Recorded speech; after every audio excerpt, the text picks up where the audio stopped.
Hello, guys. Welcome back. I need to stop watching honest trailers because my hair, man, it looks bad. It looks like one of the extras in Pet Cemetery. Anyhow, I felt really crummy last night, and I was working with Odin, and Odin waits until you feel really sick, but then he does like really super nice stuff. At least that's how it works for me. And we've had the God discussion. Like, who was God? I was talking to in church. Why did I never feel this God yet? In church, yeah, I would go home and talk to God. What was this deal? And he's like, talk to God. I'm like, okay. So I talked to the God that I talked to as a child, and Jesus, angels, saints, whatever, because he's like encouraging me, and this is Odin Allfather, right? And I'm like, okay, I have something wrong with my brain, and I'm dying, and Odin decided to be really kind. But I'm talking to God, and I'm talking to God about all the experiences we had together, and I'm like, well, that was really nice. And then I had a dream this morning about being naked. I had went to, I think, a shoe store or something. I came out naked, so don't go in that shoe store, dude, because you'll come out naked. And I knew it was like kind of like I was aware I was asleep because I knew I had my underwear with me. So I was going to put those on, and I had my socks on, and I had my backpack, and I'm like, well, I won't be completely, totally naked. I'll be somewhat covered up. So I looked it up, and it says, well, it can be about, self-acceptance, and it can be about accepting your body. Because damn if I didn't, I mentioned the T word last night, roll. And damn if I didn't have one sign up to the channel and they have this thing about fat acceptance being a shame, and I'm like, boop. So it could have been that, or it could have been, not wanting to think or talk about to Loki hates it, the X. Loki hates it when I use that word. So I had that experience. I talked to God last night, then I had that weird dream, and I'm like, well, probably I'm not going to want to tell you nice pagan people that I was talking to the first God. And this morning, I get my mail. Look what's in my mail. I swear to the gods, look what's in my mail. I'm not making this shit up. So it was really weird. And the weird thing is, when I've dealt with what I thought was Jesus, and I don't know because my gods change their story on a daily, sometimes moment to moment basis, he was never hung up on us decorating with crosses or wounded statues. And he's like, all this stuff that happened in his lifetime, and that's the one thing people focus on. He was born, you could have a nice birthday party. No, you gotta make it sad. Walked on water, fed people, made water into wine. You could do any of this stuff, but you people keep focusing on this one really bad day that he doesn't need constantly reminded of. Now, that doesn't mean if you're Christian you have crosses in your house, you're doing a horrible thing, giving Jesus emotional trauma. They needed a sign. They picked that for their sign. We have sacrifice saviors as pagan gods as well. Please remember that before you go, well, that's what's wrong with their religion. Most of our gods die. Most of our gods, sooner or later in their stories, they're all bleh.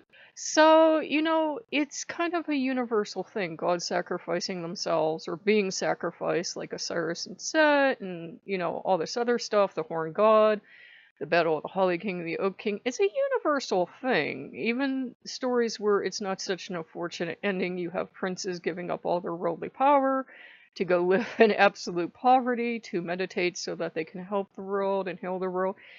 And it's all this thing about sacrifice, but the proper kind of willing sacrifice.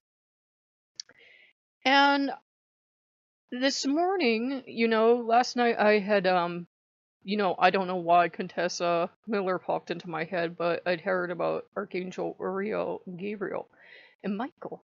Well, no, she didn't mention Gabe. She mentioned Michael and Uriel. And I would work with them years ago, and I was one of the few Catholics that would work with anyone other than Michael, because Catholics are paranoid crazy people, okay? And if it hasn't been mentioned to them and they don't have 5,000 medals of it, it's from Satan. So I worked for a time in a spiritual store, in a Catholic religious goods store for a friend, and we would get medals for obscure saints like Lazarus or Uriel or something like that, and she would think his stuff was from Satan. She would give it to me, and she would go, "But it's cursed. It's cursed."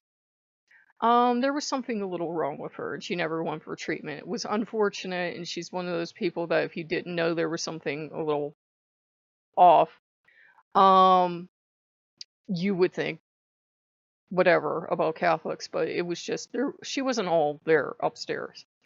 So it was one of those things where if I let the gods be the gods, and I'm not running around reading 30 stories of thou must do this to please Odin, or thou must do this to please Loki, or whomever, they just all pop in.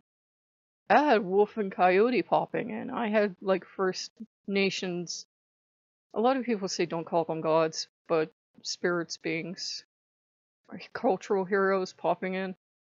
I had all these things popping in because I've always tried to wrap my mind around, well, I always had these experiences with saints, and why the hell would any pagan god go out of their way to play an obscure-ass saint ain't nobody heard of, and have you track down them and build a relationship with them that way? That really doesn't make sense. I think the gods will sometimes lie to us for our benefit. The best example of that I could think of was a story I read one time. Now, this was a story, it was meant for little kids, but child is playing in the forest, and the child's meant to find something. And so the child's guardian angel pretends not to hear them when the child's lost, and the child finds this marvelous thing. I don't know where I'm going with that, but you get the idea. So yeah, last night was crummy, and I woke up this morning and wasn't feeling too great, but I thought, you know what, I'll check, and the water heater's paid for. Yay. The State Farm is paid for. Yay. So I had that off my back. It's not hanging over my head. I did the math, and I was like, I can afford chicken and waffles. Went up. It was insane, guys. Like, everybody and their mother was up there because a couple of the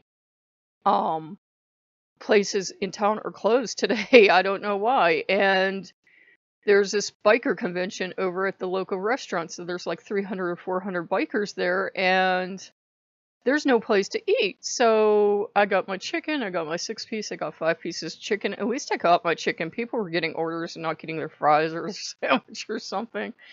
They're overwhelmed. They're really meant to serve this tiny area. They only have one order window. Well, 2, one for main and one for drive up, but they're not meant to handle large swarms of people, and sometimes not even tiny swarms of people. And then they had a language barrier because there were people up there. I think it was, what's the official?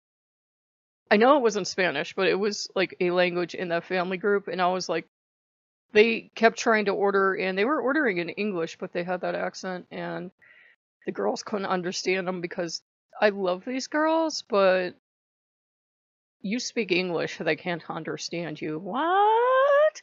So all this communication craziness was going on up there, and all this other stuff, and I thought I understood these guys pretty well. I was like, well, I could try to help to speed things up, and then something was like, no, just let it go. This just has to play out this way. They have to learn skills.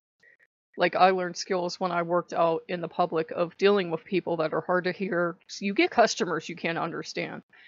Hard to hear, or you can't understand a word they're saying. You have to learn some way to communicate with that customer. I used to have customers, because I would have these huge machines going off behind me, and they would be talking, and it was like there were no words coming out of their mouth.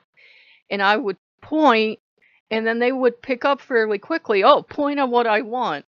And that worked because you basically go deaf when you have all those machines behind you. So it's not like the girls are slow or anything. It's just you've got all that machinery roaring behind you, like fryers and machines and people shouting orders, and all they can still hear all the traffic outside.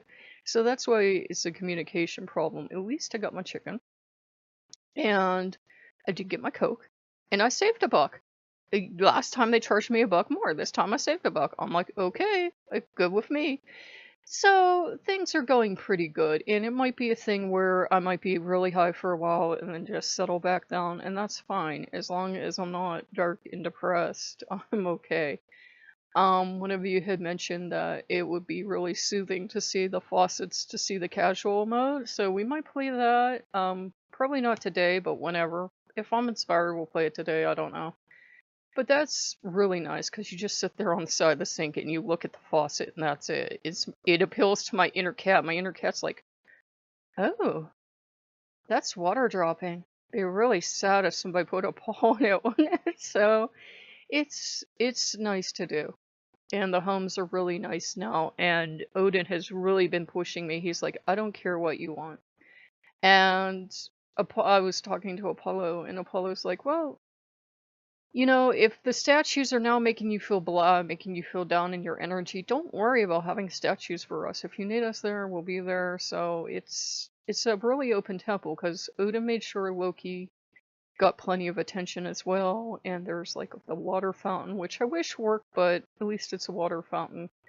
It's really pretty and it's peaceful. He was like, no, we're not putting weapons in this because this is for you to heal and for you to feel safe and protected, but it doesn't have to be militaristic as well. Odin will survive without a bunch of pretty weapons around.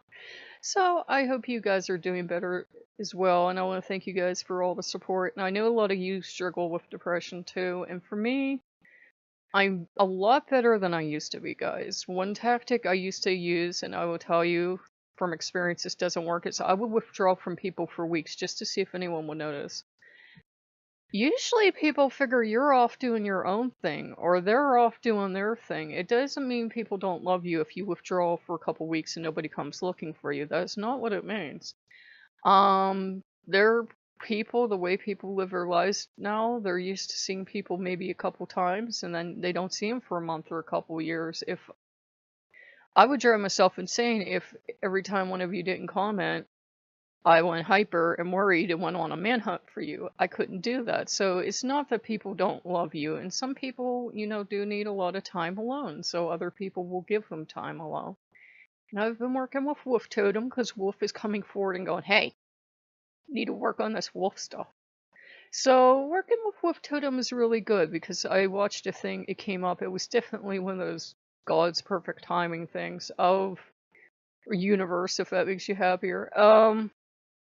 Of a wolf dog compared to a dog, and you know, talked about, you know, all this stuff, but the part that made sense to me was that, you know, a lot of dogs are very protective. A wolf dog would, proper wolf dog, actual wolf dog, would jump out of a third-story window to get away from an intruder. They are not going to fight, they're going to run away. Wolves will not fight you, actually. Wolves will run the hell away from you.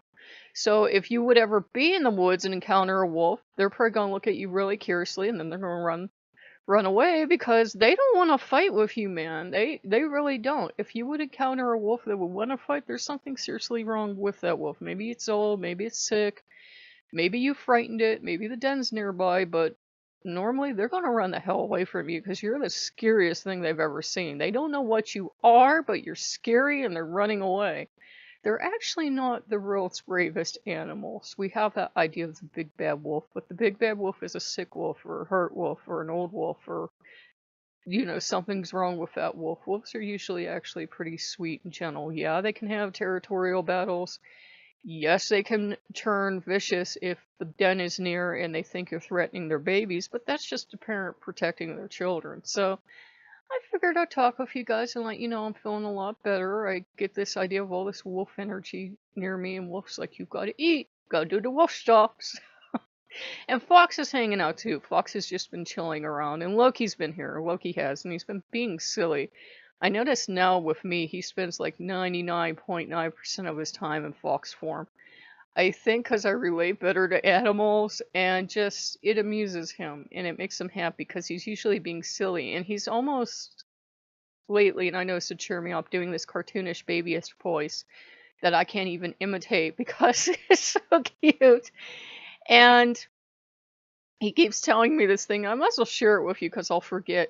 He'll come toddling over, and it'll look like his little chibi kind of cute fox. It's kind of hard to describe, but picture this in your mind's eye. You know, pick his tail up in his front paws, and he'll be like, I'm gonna give away my tail! And it's the damn cutest thing, and he does it just to make me smile. Whatever will work on you. So it's been really good. So if you guys like what you see, like, comment, subscribe, and we'll see you later. Bye bye.